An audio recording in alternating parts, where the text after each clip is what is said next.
Welcome everyone. Two events have changed your financial world. The clampdown of old 500 and 1000 rupee notes in India to flush out black money from the Indian economy, and the big global event, Donald Trump winning the race to the White House in USA. The financial markets in India were absolutely unprepared for both, as were global markets for Trump's win. There's no doubt this will have a big impact going forward on how you earn, spend, save and invest. I have with me some of the sharpest financial minds to help you navigate the choppy waters you will find yourself in the next few days, and probably much longer as well, for a couple of months. Monica Hullen, consulting editor Mint and consultant at National Institute of Public Finance, Anshuman Magazine chairman India and Southeast Asia CBRE, and Dhirendra Kumar, CEO Value Research Online. Monica and gentlemen, thank you very much for joining us. I think the very big question everybody is asking, we have stash of cash at home. Well, I don't mean we, I mean a lot of people out there. We're going to go to the bank. If we put in the money, are we going to get penalized? Well, as finance minister has warned continuously in his press conference that this is not a tax amnesty. Monica Hullen, first question to you is, we are in a consumption economy. If all the cash disappears, if people are worried that their black money going to the bank will bring in scrutiny, what happens to the economy? You are absolutely right. There is going to be a short-term pain. It is a difficult bullet to bite, but I think Modi has gone ahead and done it. In the short term, there is going to be possibly a little bit of a slowdown in the consumption story, simply because a lot of this money was going into real estate, gold, art, also the luxury goods. So all that which was being bought by cash, your iPads, your high value gadgets, is actually not going to happen now. So I think short term there is pain ahead, little bit for the economy, but in the long run, you know, once the economy gets used to the fact that there is no more black money, I think it's long term very positive. We need to do it. We've done it now. There is going to be pain. Let's just take it now. Let's just take it. But the worry here is, Dhirendra Kumar, the markets opened in the morning 6% down, very worried, very bewildered. It's a simple economic theory, isn't it? If you reduce the cash supply in an economy, and if people don't spend, that will affect your GDP as well and economic growth. How is the government? There has to be some plan. I mean, if you're not going to give tax amnesty or not be lenient to those holding black money and encouraging them to go to banks, that money basically becomes toilet paper and disappears from the economy. Yes, absolutely. That money is going to disappear. It is not going to get into circulation of any kind, and it will not be productive ever. And I think that is the intent. But my fear is somewhat different. You know, there are a lot of businesses, legitimate businesses, which are just not compliant, and I don't think they have achieved a scale that they can be compliant. That is my worry. They have the potential to get completely disrupted. Small businesses which will never, you know, who don't have the wherewithal to get compliant, and they don't have the scale, and they will not be able to, you know, get the currency back, get the momentum back, because they just don't have the resources. Apart from that, I think it is definitely a long-term positive. It is going to benefit a good part of the organized economy. Anybody who has legitimate income withdrawn from bank or over a period can actually, of course, this money has to be, routed back through the bank to, the currency which will be the legal tender. That part, I think, you know, this is definitely a short-term pain. I am really worried about the informal economy, which is unorganized and which will never become compliant. And also I am worried about, you know, the people on the basement level who will not even have the wherewithal to fill the form and actually change their 500 and 100 rupee note up to rupees 4,000 rupee, and they are not even part of the financial inclusion initiative taken by the government. And you know, you still need some kind of proof of residence to even open an account. I mean, it's not easy for a huge migrant population which has come from their villages and working to support large city ecosystems to actually get those papers and open up their bank accounts. Okay, so that's one worry. We've got Rohit Arora on the phone line with us. Rohit, what is your worry? I mean, it's a great step, but what is the practical issue you're facing? Yes, Go ahead, Rohit. Yes, can you hear me? Yes, we can. Go ahead. All right. The thing is that actually the income tax which I file at is very minimum. It's not more than 3 lakh. Now the thing is, what happened is that I have borrowed, like from the last 15 days or so, I was borrowing money for my house construction. Okay. Now, I have accumulated all the money, which is around 12 lakhs.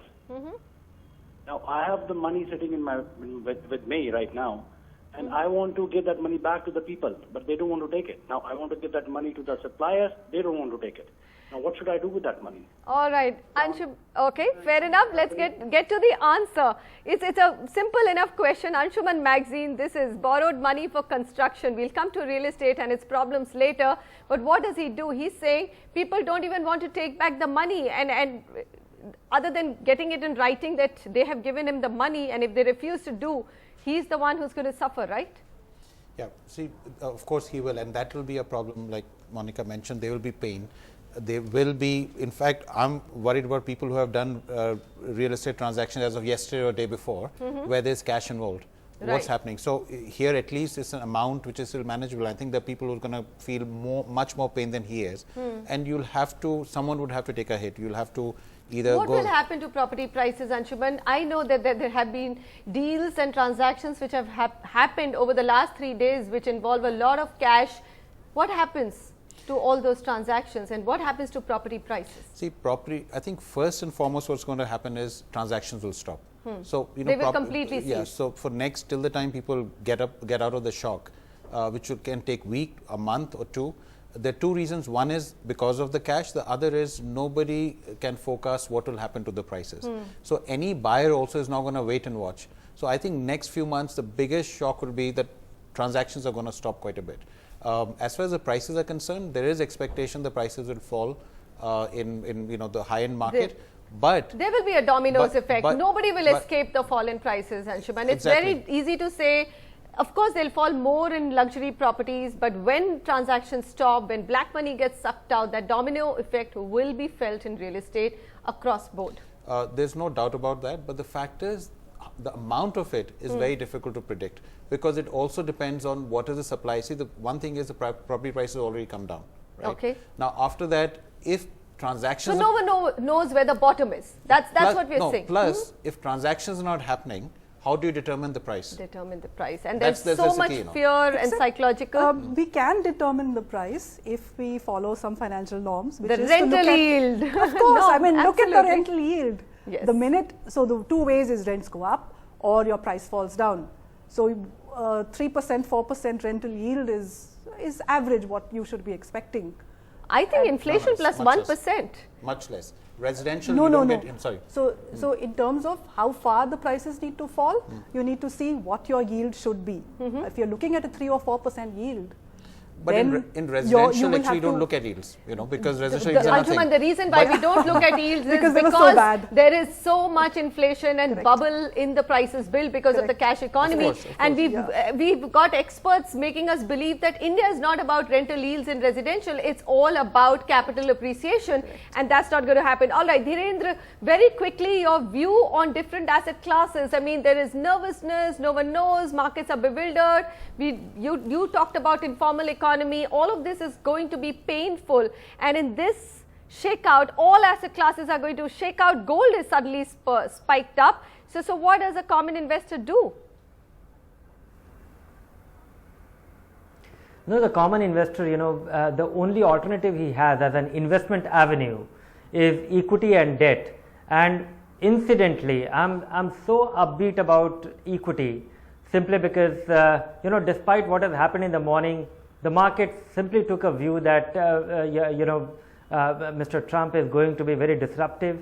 but the reality might turn out to be very different. Of course, he is completely unknown in this as a politician, and and markets generally dislike uncertainty. But that apart, fixed income is in for a great time, because bond yields actually today went down by, came down by 10 basis point on market opening, which has gone unnoticed. So interest rates are going to fall in an accelerated way. The equity outlook gets bright simply because banks will be cash rich. They will have a higher deposit. Organized businesses will benefit as a result of unorganized, disorganized businesses, informal businesses getting marginalized or not being able to becoming compliant. Real estate, I don't think anybody should look at real estate as an investment anymore, but one should definitely look at it as an opportune time. I think it is great time for somebody who was helplessly looking at real estate prices, but one should de-risk oneself. One should look at property which are close to, and you should be able to live in it. Look at it as a home, as an opportune time to buy a home which you were not able to buy it for many years. Fair enough. Anshuman, I think you wanted to add a point on real estate. The problem is, when people talk about real estate, they only think about housing. The fact, I feel the office yields are going to go up. And this is 24/7 office yields are right now not critical. People are wanting, Anshuman, people want to know, should I buy a house right now or should I wait?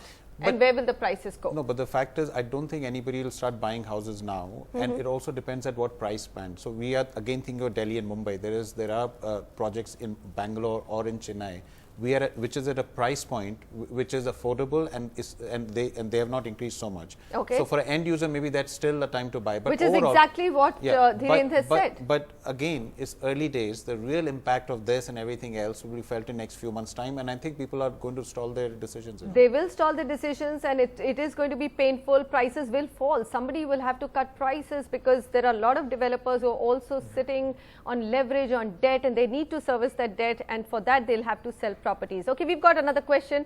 Mohan is calling us in from Chennai. Mohan, hi, how can we help you? What's your worry? I just have a couple of questions. First, my mother has gone abroad, and she won't be coming back for some time, considering her age. She's about 85 plus. Okay. So she's got some currency with her. How does she exchange that? That's question number one.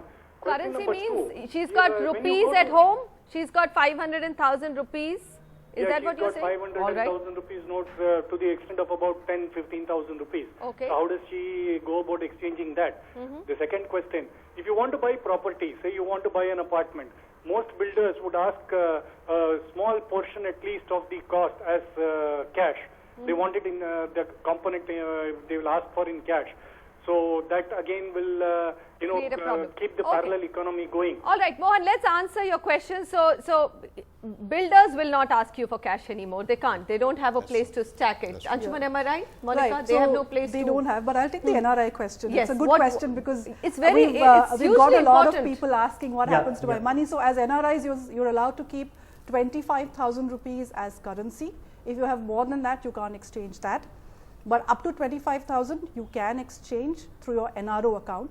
But the problem is that you will have to deposit it in India. So there are two options in front of you. You can send it to a relative through some means who will deposit it for you. Or when you come back, there will be a process in place to deposit it. So the exchange till 30th December is only where you don't have to sign an affidavit. After that, you will sign an affidavit through certain notified offices where that currency exchange will happen.